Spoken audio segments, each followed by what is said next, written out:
Hello and welcome. Another day of Spivey Talks, and this is 100 Proof Talks. I am definitely drinking yet again on the Smirnoff 100 Proof. I have a new friend, Kaylee. Hey. All right. We are here sitting poolside, enjoying our day. As always, I am definitely enjoying my libations. We gave her some soda to drink on so that she could, feel part of the 100 Proof team. As a white woman in America, how do you find dating? Are men flocking to you? Women flocking to you? What is the story with dating for you? I really don't go out on dates, really. I've been single most of my life. I think collectively, actual relationships have been an embarrassingly small amount of time.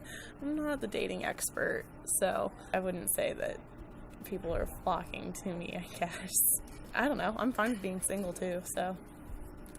Single and ready to mingle definitely has its own advantages. You can freely come and go as you choose, and you don't have to answer to anybody. Right. But at the same time, at night, you might miss having someone to cuddle with or, just hold you, But if it's like a one-night stand, you don't really want that person to be there in the morning. I know I've experienced a one-night stand. I'm like, now how do I get her to leave? How do I get her out the door without seeming like a jerk, Yeah. And, I mean, as sad as it might sound, it's just a fact of life. Like, you want that physical, but if you don't have that emotional connection, you want that person to disappear thereafter. Yeah. So, have you yourself experienced something along those lines? Do you want just that physical and not the emotional at times, or do you want both? Or I'm not really a one-night stand person, so I've actually never had a one-night stand, so I'm definitely more of an emotional connection kind of person, and that to me is gonna be so much more than just any physical aspect of it. Honestly, probably wouldn't feel more comfortable with the physical aspect of it until there's that emotional aspect. That's just me though, so that's the one thing that I miss the most, is definitely more of having that emotional, intellectual kind of connection. Yeah. Okay. When to build that connection, what do you talk on? What do you look for in the person? I don't know. I mean, it kind of just depends. I don't really say that I have a type. I would just kind of say that as long as you're nice and you treat people well, you care about things, you kind of have that drive, I guess, that goes a long way. I'm not saying that you wouldn't have a shot if you didn't have those things, but it's just kind of something that's more attractive to me. When you meet someone, where is it typically at? What surroundings are you in? Generally, if I meet someone, let's say I've usually been with friends or through friends, or maybe even it is one of my friends that I end up having a thing with. I mean, it's happened. My ex-boyfriend was, he was a good friend throughout high school and stuff, and then. Are you still friends now?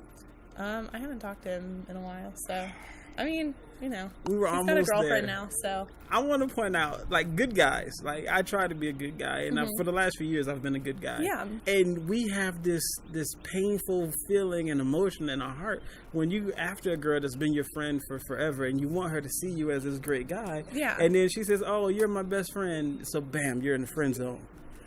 What the heck? I'm the one you should be with. Yeah. I know it. You know it. Yeah. And then. But you've done the rare thing. You've actually said, you know what, I recognize you, and let's try it. I kind of honestly prefer friendships to kind of transform into something more. I don't know, you already kind of have that basis of knowing who they are and what they're like. It's sometimes easier, honestly. Hey, I'm with that 100%. Yeah. I definitely am on the same page. I mean, I've definitely friend-zoned a good amount of people, but I mean, I've been friend-zoned as well. So I mean, I've friend-zoned as well. So it's kind of a mix of all of it. I don't see you being friend-zoned. I don't see somebody turning you down. Oh, it happens. Wow. Yeah, it's happened. Wow. Did you still have feelings for the person after you got put to the friend zone?